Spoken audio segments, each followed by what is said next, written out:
Now I'd like to introduce our final speaker of our conference today. Dr. Matthew Gaertner is a director for assessment research and innovation for WestEd Standards Assessment and Accountability Services.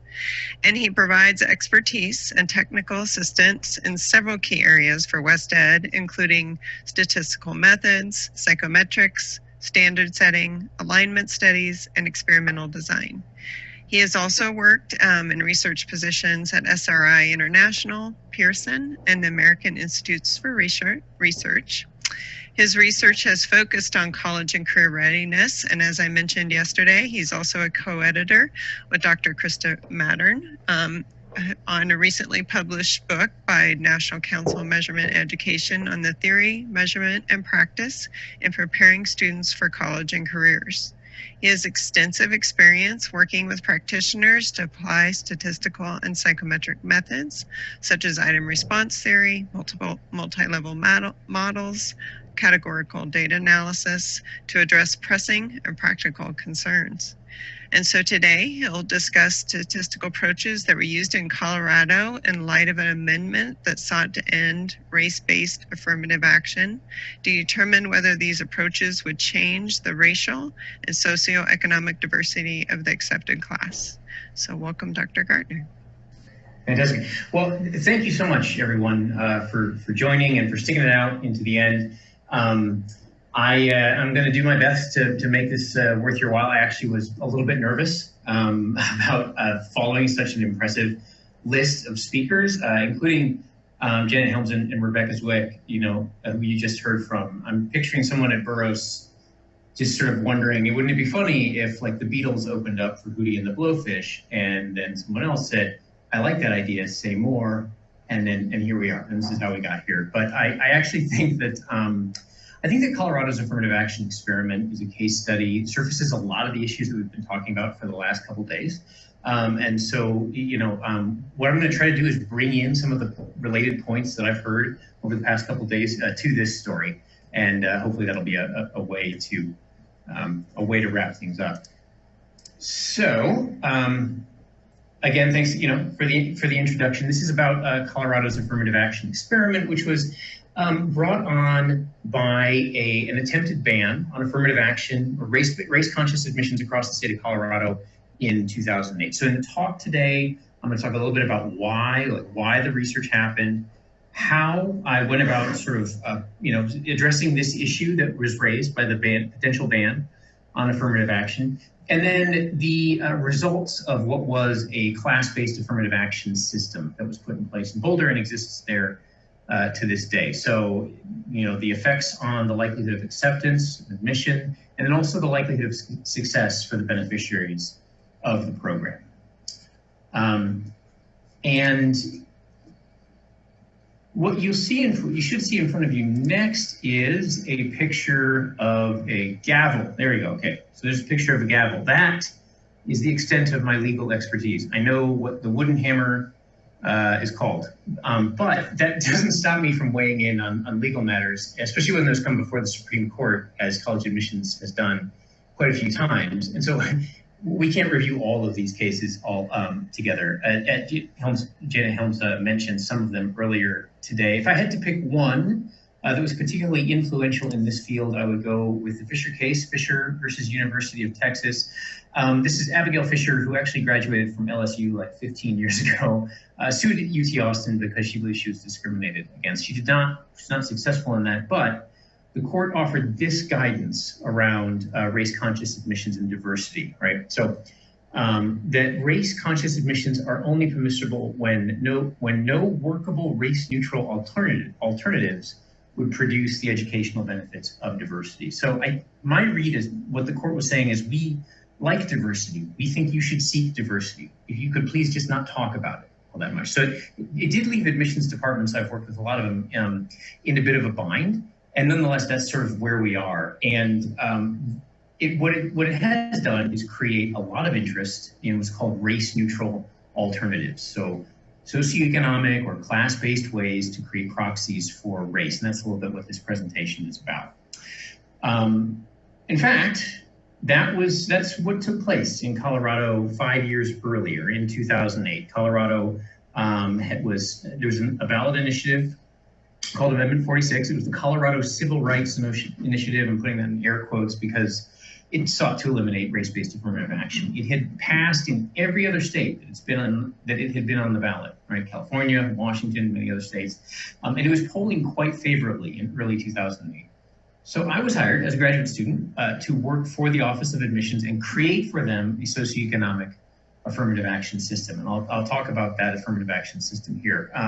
The first, though, what I want to note is that I think there are really 5 questions that I try to, 5, maybe 7, depending upon how you count, that I try to ask admissions departments whenever I'm talking about something. It reminds me of what Don said yesterday about there being some sort of a theory behind test optional admissions. That has to exist in order to attract some type of student that doesn't exist there yet. It's not just to, stick it to the ACT, right? I mean, it might be to do that, but that wouldn't be the advertised purpose.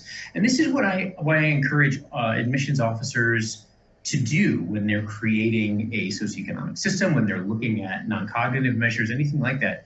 What is your mission, right? So what is the educational experience that you want to deliver for your students, and how does your admissions process support that mission? So what applicant traits do you value? Are you looking for tall students? Are you looking for athletes? Are you looking for, there's a variety of measures that you can imagine, or a variety of traits you can imagine. And then the next question is, how do you measure those traits? And then what are the intended outcomes of this, right? What do you expect to see change? It's really like a theory of action, which is not always familiar to offices of admissions, but it did help, at least in this case, to lay out this groundwork a priori, right, to keep us focused on what we were trying to accomplish with this system.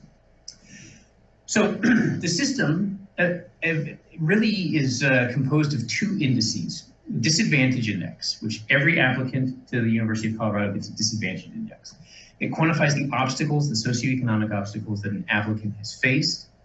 And then the overachievement index, which quantifies the extent to which the applicant has overcome those obstacles. I know it's kind of vague right now, so it'll hopefully make a little bit more sense later.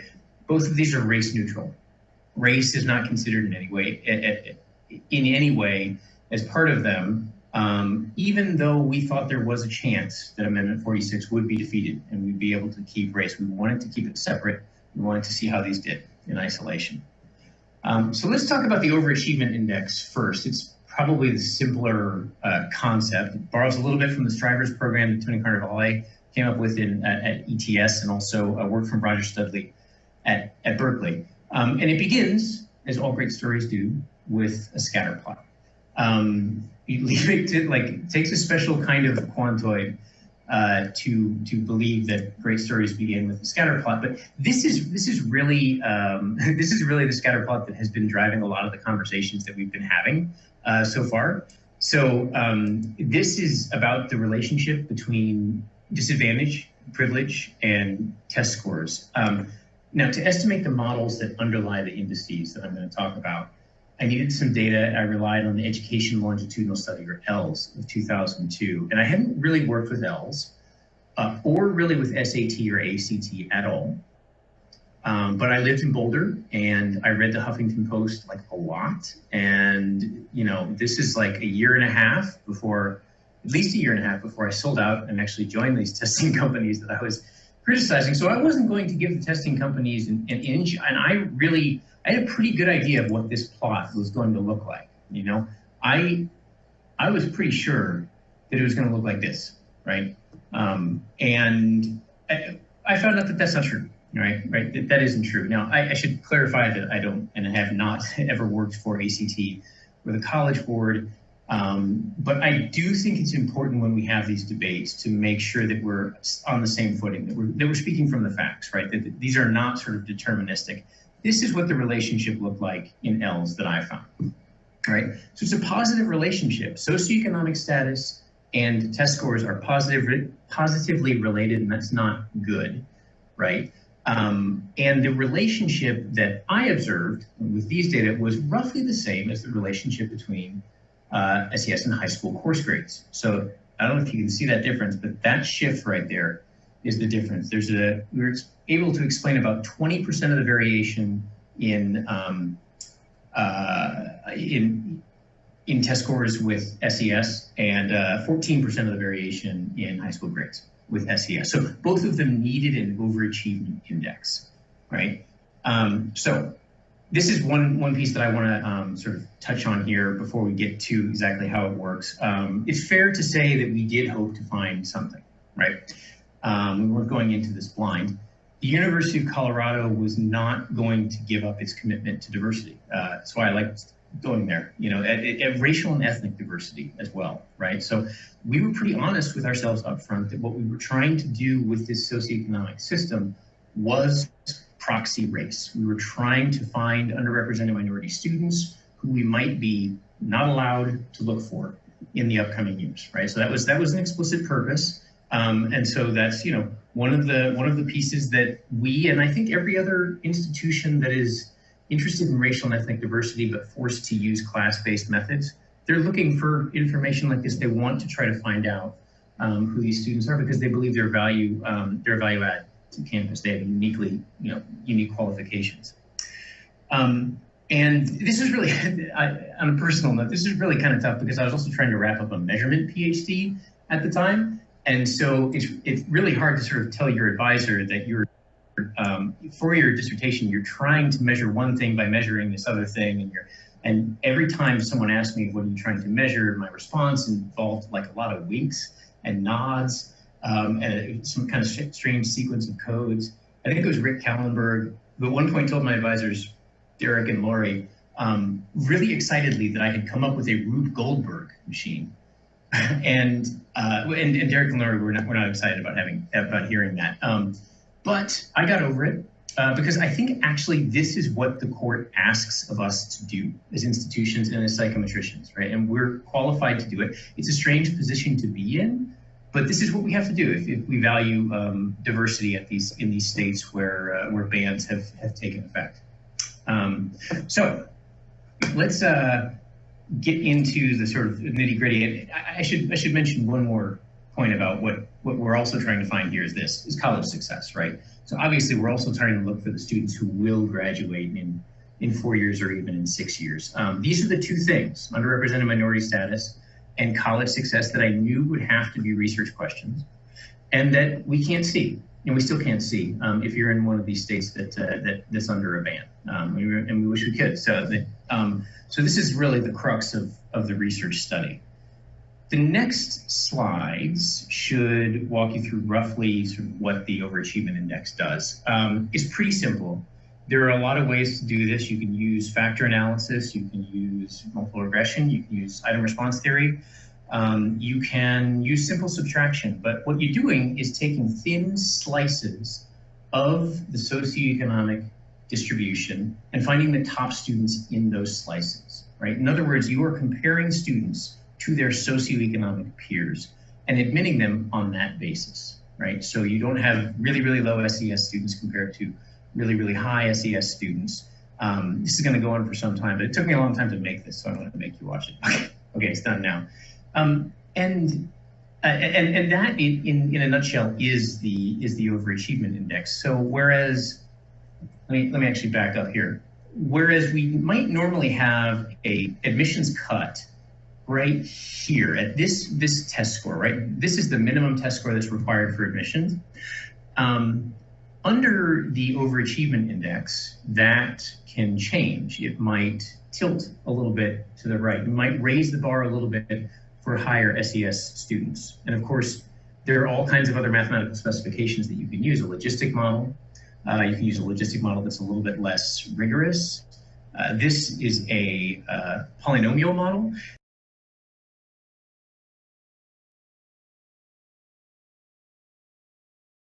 And the thing to remember is that you can get really, really complicated with these models, and there's a temptation to do that. But whenever you do, this is a bit of a joke here, you're going to have to explain that to stakeholders. And this is a very high stakes decision. And so simplicity should, Occam's razor should rule the day, I think, when creating these admissions indices. So that's the overachievement index. Let's talk about the disadvantage index. I know I'm kind of zooming through things here, but I do want to get to the results of the study. So the disadvantage index is different than the overachievement index. It looks at the likelihood of enrolling in college as a function of academic achievement and socioeconomic status. So the curve you see right here is for typical students at CU, typical SES students, right? So they're moderately wealthy, right? And they have, as academic achievement increases, so does the likelihood of enrolling in college, which is what you would expect. But this line here, right, this curve does not represent everyone at the University of Colorado. There are disadvantaged students, there are disadvantaged applicants. We want to see the line that represents them as well. Now, what the disadvantage index does is basically take the difference between these two lines. So let me give you an example here. Let's look at this. This is student one, right? This is student one's estimated probability of enrolling in college, given her academic achievement and her socioeconomic status. And the question is, what would her probability be if she had the socioeconomic background of a typical CU student? The distance, the difference between those 2 points, that's the disadvantage index. So when you see large negative numbers, students get additional consideration, right? It doesn't have anything to do, you're holding achievement constant. This is all about facing obstacles. And that was an important component of the system to the University of Colorado, right? So this can be calculated for, in fact, every single student gets an overachievement index and a disadvantage index, and it is calculated for the entire applicant pool and considered in admissions decisions. So that is what I want to talk about next, is how this all works in admissions decisions. First of all, I've kind of waved my hand when I said socioeconomic factors and SES. I should get more specific about that. These are the socioeconomic factors that go into the models. Family income, parents' education, single parent, native English speaker, and the number of dependents in the household. And then at the school level, specific to the applicants, high school, you've got FRL percentage, urbanicity, student-to-teacher ratio, and the size of the 12th grade class. These, in order to be included, there are other variables that would be influential. In order to be included, we had to be able to collect them via the application. So that was one of the constraints. Then how do they actually get used, right? So you got these indices, and they're like Z-scores, and they're not very interpretable. So how do they actually get used by admissions officers? First thing you need to understand is primary and secondary factors for admission, right? So primary factors are the big ones: rigor of the curriculum, GPA, admissions test scores, quality of the high school. And those are the ones that tend to make the difference, right? Secondary factors are less influential, more like tiebreakers. And it's notable that race ethnicity is one of those, right? So that's an important point. The University of Colorado, when this was implemented, did not place a huge premium on race in its affirmative action system. So it's worth remembering. And then this little chart here tells you how they get implemented in admissions decisions. So we set cut scores along the indices and grouped students into categories: no overachievement, high overachievement, extraordinary overachievement. And the further over to the right and to the bottom, with severe disadvantage and extraordinary overachievement you get, the more likely you are to get a primary factor boost. That means that this determination is just as important as your GPA and your test scores. So it's a big boost that is associated with this affirmative action system. Colorado was willing to make it because it was empirically driven, and that's an important point to remember in the discussion of results as well, which is what we're getting to now. So this was the first question that I had, and I think that at the time everyone had, is: can class replace race in admissions and generate the same levels of diversity? So I ran a randomized experiment, and we had applications that were randomly assigned to either race-based or class-based review. And then we looked at the acceptance rates, specifically for low SES and underrepresented minority students. So low SES students you see right here, they were more likely to get in under class-based affirmative action. Not that surprising. It was tailored to identify students that fit that profile. This one, race-based, the underrepresented minority students were more likely to be accepted under class-based than under race-based affirmative action. This one was surprising. It generated some interest from people that I don't normally hang out with. I'm going to talk about that in just a second, but I want to get to the next result, which is related. So this was the more important question actually to me, is what is the impact of considering class and race together in a holistic system in a really disciplined way, right? So in this case, we actually had a race-based and a class plus race condition in a randomized experiment. And what we saw is that low-SES students and underrepresented minorities, by the way, when I say underrepresented minorities, I mean African American, Hispanic, and Native American students, both were more likely to get in under the class and race condition.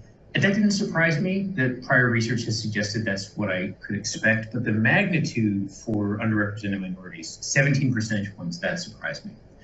So here's what's going on with race-based versus class-based affirmative action at Colorado. There's a couple of things. One is, like I said before, they weren't competing against a really strong race-based program. It was sort of easy to outstrip that race-based program because it was a secondary factor, and this could be a primary factor. And the difference between the two is substantial.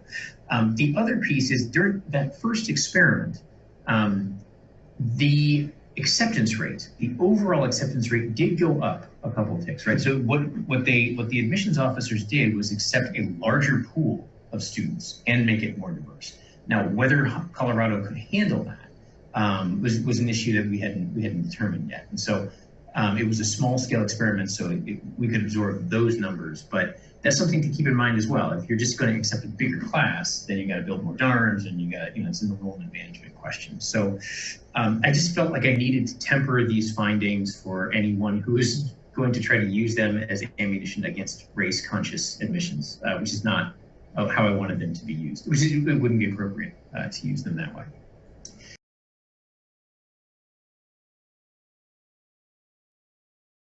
Can class-based admins succeed in college? This is a tough one, right? You're not doing anyone any favors if you grant them admission to a school where they cannot succeed. And this also touches on the mismatch question, which is politically really divisive. And so this was also a difficult article to write. What we did to analyze this was we had that experiment where we had some applicants that were rejected under one condition and accepted under the other. And these represented our sort of prototypical class-based admits, the kids who would not have gotten in if it weren't for this program. We could use them and match them to future students and prior students and try to track the progress of students who sort of best fit that definition of wouldn't have gotten in if it weren't for this program. So here's what we found with the class-based admits. Overall, this is the baseline that we're comparing it. Overall, at Colorado, there's a 40% four-year graduation rate and a 66% six-year graduation rate for the typical undergraduates.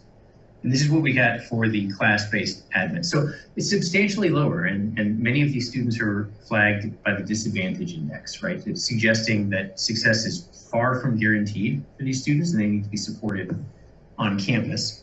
You see a similar thing when we look at undergraduate GPA for these students, lower than for typical students, and lower by at least a half a standard deviation, right? So these students are not guaranteed to succeed on campus. But I did want to point out that not all class-based admins are the same. Some are identified by the disadvantage index and some by the overachievement index. And the ones that were just identified by the overachievement index, who wouldn't have gotten in, right, had they not been identified, they actually performed better than the typical undergraduate at Colorado, which was encouraging and surprising. And we've been tracking the ones that got in. This would be nearly 9 years ago, and we've seen much higher graduation rates than we would have expected for students who are just on the cusp of admission. So that's been really encouraging, and we're going to continue to track those students' success rates. And overall as well, the university has seen increases in diversity over time, although of course that's confounded with current events, and so we can't really declare that an effect of the class-based affirmative action system, but it doesn't seem like the class-based system hurt. What we have here is the same result for undergraduate GPA, higher undergraduate GPA for the overachieving students who wouldn't have gotten in than for typical undergraduates. One other point here that I want to make, and this is actually new in the past year, and so I'm glad that I have a chance to talk about it now, is that I had always been arguing that these indices can be about more than admissions.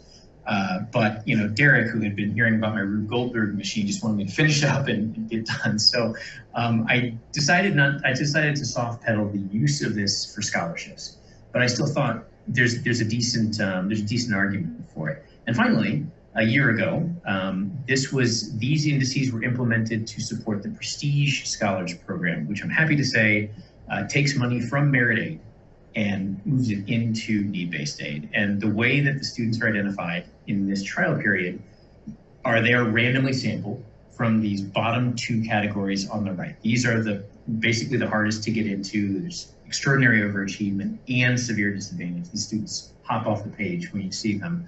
And they are drawn from these quadrants, and the justification is the overachievement index and the disadvantage index. So it's something that I'm very happy about and proud of, and I really think that these admission systems they're just not worth a whole lot unless they are paired with meaningful financial aid. So I'm glad to see that that's happening.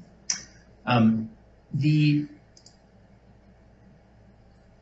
last thing I want to discuss here before we open it up for questions is just sort of the main takeaways from this research. And I think it's important to first assess the impact of this and other class-based affirmative action systems on diversity, because it's more complicated, I think, than some people let on. As a substitute for race-conscious affirmative action, I think it's fair to say that these programs can cushion the effects of a ban.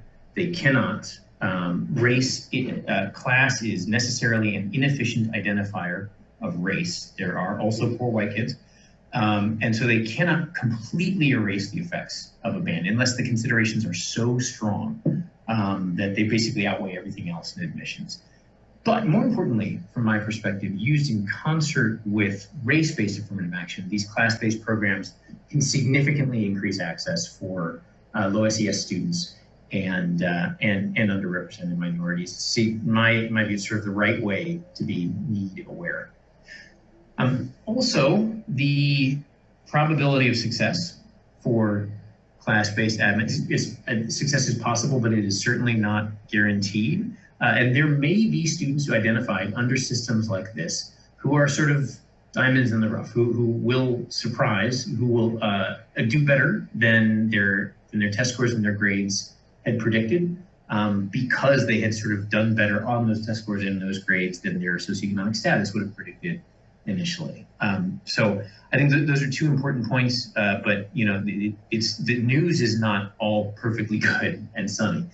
These students need a lot of support when they're on campus, and you need to be prepared to not just financial support, but also academic support, social support. And so that's something that the University of Colorado has invested in. I think I went through that so quickly, and now here I am at the end. Here is a picture of a younger version of me, not too young. It's just like the right amount of younger me, so it doesn't come across as self-serving. And then I did include some of the articles that have been published related to this research. So interestingly, what I found out is that a lot of the great work on this issue is being done in law reviews.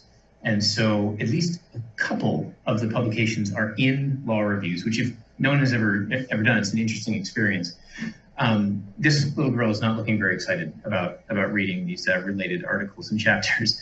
But so I think a lot of the most interesting stuff that you'll read about race neutral alternatives and race conscious admissions, you'll find in law reviews. And I think there are many of them that are starting to take on sort of an empirical bent.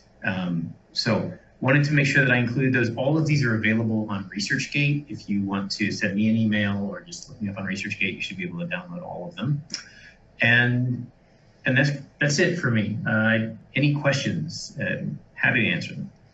All right, thank you, Dr. Gaertner. Both you and Dr. Zwick did a very good job of explaining sophisticated analysis in very accessible and informative ways. So thank you both for that. All right, so Kurt did have a couple questions. He asked, in your experiment, who was making the acceptance decisions? Oh,